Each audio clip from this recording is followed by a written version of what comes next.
Hi అండి, నేను మీ Sajitha. Welcome to Sajida's kitchen. ఇవాల్టి వీడియోలో మంచి రుచితో పాటు ఒంటికి చలువ చేసి ఎన్నో ఆరోగ్య ప్రయోజనాలున్న సగ్గుబియ్యం బెల్లం పాయసం రెసిపీని చూపించబోతున్నాను.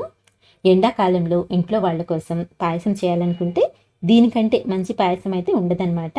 మరి ఈ సగ్గుబియ్యం పాయసం చల్లారిన తర్వాత కూడా గట్టి పడకుండా, తీపి ఎక్కువ తక్కువ కాకుండా పర్ఫెక్ట్గా ప్రిపేర్ చేసుకోవాలనుకుంటే వీడియోని ఎక్కడ స్కిప్ చేయకుండా చూసి మీరు కూడా ఇలాగే ట్రై చేయండి. చాలా అంటే చాలా బాగుంటుంది. మరి ఈ పాయసం ప్రిపేర్ చేసుకోవడానికి ఫస్ట్ అయితే ఒక మిక్సింగ్ బౌల్ తీసుకొని ఇందులోకి 1 కప్పు వరకు సగ్గుబియ్యం తీసుకోండి. నేను ఇక్కడ టీ కప్పుతో సగ్గుబియ్యం తీసుకుంటున్నానండి. ఇదైతే దాదాపుగా 1/2 కప్ వరకు ఉంటుందన్నమాట. అంటే మెజర్మెంట్ కప్స్తో అయితే 1/2 కప్పు వరకు ఉంటుందండి. సో ఇలా సగ్గుబియ్యం తీసుకున్న తర్వాత ఇందులోకి నీళ్ళని వేసుకొని ఒక 2 సార్లు నీట్గా బాగా రుద్ది కడిగి తీసుకోవాలి. ఇలా కడిగిన తర్వాత ఇవి మునిగి బాగా పైకి తేలేంత వరకు, అంటే 2 కప్పుల వరకు నీళ్ళని వేసుకొని పైన మూత పెట్టేసి ఈ సగ్గుబియ్యాన్ని కనీసం 1 గంట పాటు నానపెట్టుకోవాలి. ఒకవేళ మీ దగ్గర టైం ఎక్కువగా లేదనుకుంటే అరగంట సేపు అయినా సరే నానపెట్టుకోండి, సరిపోతుంది. చూడండి, సగ్గుబియ్యం అయితే మనకు చక్కగా నానిపోయాయి. ఇలా నానిన తర్వాత ఇందులోని వాటర్నంతా వంపేసుకొని వీటిని రెడీగా పక్కన పెట్టుకోండి. ఇప్పుడు స్టవ్ ఆన్ చేసుకుందాము. స్టవ్ ఆన్ చేసి ప్యాన్ పెట్టుకొని ప్యాన్లోకి 2 స్పూన్ల వరకు నెయ్యిని వేసి కరిగించుకోండి. నెయ్యి కరిగాక ఇందులోకి కొన్ని డ్రై ఫ్రూట్స్ని యాడ్ చేసుకుందాము. నేను ఇక్కడ జీడిపప్పు, బాదం పప్పు, కిస్మిస్తో పాటు కొద్దిగా పచ్చి కొబ్బరి ముక్కలను కూడా తీసుకున్నానండి. పాయసంలోకి పచ్చి కొబ్బరి వేసుకున్నట్లయితే టేస్ట్ అనేది చాలా బాగుంటుంది. సో వీటిని ఇలా దూరగా వేయించుకున్న తర్వాత ఒక ప్లేట్లోకి తీసి పక్కన పెట్టేసుకోండి. ఇప్పుడు ఇదే ప్యాన్లోకి మిగిలిన నెయ్యిలోకి ఏ కప్పుతో అయితే మనం సగ్గుబియ్యం తీసుకున్నామో సేమ్ అదే కప్పుతో 3 కప్పుల వరకు నీళ్ళని వేసుకోవాలి. నీళ్ళని వేసుకొని బాగా మరిగించుకోవాలన్నమాట. ఇక్కడ చూడండి, నీళ్లు మరుగుతున్నాయి కదండి. సో ఇలా నీళ్లు మరగడం స్టార్ట్ అయిన తర్వాత ఇందులోకి నానపెట్టి ఉంచుకున్న సగ్గుబియ్యాన్ని యాడ్ చేసుకోవాలి. సగ్గుబియ్యం వేసిన తర్వాత మధ్య మధ్యలో కలుపుకుంటూ సగ్గుబియ్యం మెత్తగా అయ్యేంత వరకు ఉడికించుకోవాలి. ఇందులో నెయ్యి కూడా ఉంది కాబట్టి సగ్గుబియ్యం ఒకదానికొకటి అంటుకోకుండా చక్కగా ఇలా పూసగా ఉడుకుతాయండి. చూడండి ఎంత చక్కగా ఉన్నాయో. అలాగే మధ్య మధ్యలో కలుపుకుంటూ ఉంటే అడుగు కూడా పట్టకుండా ఉంటుందన్నమాట. ఇలా మెత్తగా అయ్యేంత వరకు ఉడికించుకోండి. ఒకసారి చెక్ చేసుకోండి, మధ్య మధ్యలో 1కి 2 సార్లు చెక్ చేసుకోండి.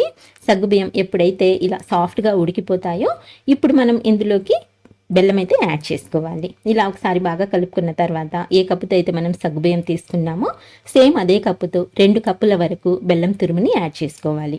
1 కప్పు సగ్గుబియ్యానికి 2 కప్పుల బెల్లం తురుము అయితే స్వీట్నెస్ అనేది కరెక్ట్గా సరిపోతుందనమాట. ఇక్కడైతే మనకు బెల్లం కూడా చక్కగా కరిగిపోయింది కదండి. ఇలా బెల్లం కరిగిన తర్వాత లో టు మీడియం ఫ్లేమ్లోకి మంటని అడ్జస్ట్ చేసుకొని ఒక 2-3 నిమిషాల పాటు ఉడికించుకోండి. ఇలా 2-3 నిమిషాలు ఉడికించుకున్నట్లయితే సగ్గుబియ్యం మనకు చప్పగా కాకుండా ఇలా బెల్లం పాకంలో ఉడికి అవి కూడా టేస్ట్ అనేది చాలా మంచి టేస్ట్ వస్తుందండి పాయసంలోకి. సో ఇలా ఉడికించుకున్న తర్వాత ఇప్పుడు ఇందులోకి ముందుగా వేయించి పెట్టుకున్న డ్రై ఫ్రూట్స్ని యాడ్ చేసుకుందాము. కొన్నింటిని అయితే పక్కన పెట్టానండి గార్నిషింగ్ కోసం. నెక్స్ట్ మంచి ఫ్లేవర్ కోసం 4 యాలకల్ని అప్పటికప్పుడు దంచి వేసుకోండి, మంచి ఫ్లేవర్ వస్తుంది. ఇప్పుడు ఇవన్నీ పాయసంలో బాగా కలిసేట్టు కలుపుకోవాలి. ఇలా లో ఫ్లేమ్లో కలుపుకున్న తర్వాత ఇప్పుడైతే స్టవ్ ఆఫ్ చేసేయండి. స్టవ్ ఆఫ్ చేసేసి ఇందులోని ఆ పొగలన్నీ తగ్గేంత వరకు కొంచెం అటు ఇటు తిప్పుతూ చల్లారి పెట్టుకోవాలి. అంటే మరి పూర్తిగా కాదండి, జస్ట్ మనకు ఆ పొగలు తగ్గితే సరిపోతుందనమాట. ఇక్కడ చూస్తున్నారు కదండి, పొగలైతే తగ్గిపోయాయి. పాయసం అయితే ఇంకాస్త చిక్కబడింది.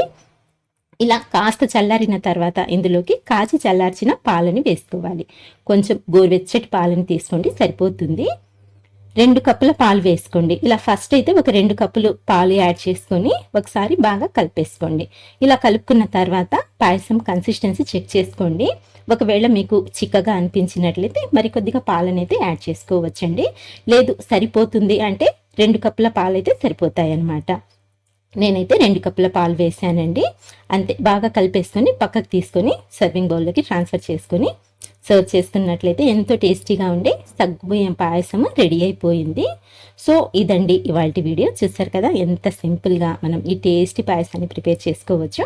మీరు కూడా తప్పకుండా ట్రై చేయండి. చాలా అంటే చాలా రుచిగా ఉంటుందండి. మరి మీకు రెసిపీ నచ్చిందా? రెసిపీ నచ్చినట్లయితే లైక్ చేయండి, షేర్ చేయండి. మరిన్ని టేస్టీ రెసిపీస్ కోసం మన ఛానల్ని మర్చిపోకుండా సబ్స్క్రైబ్ చేసుకోండి. ఇంకొక మంచి రెసిపీతో మళ్ళీ కలుస్తాను. బాయ్ అండి. Thank you for watching.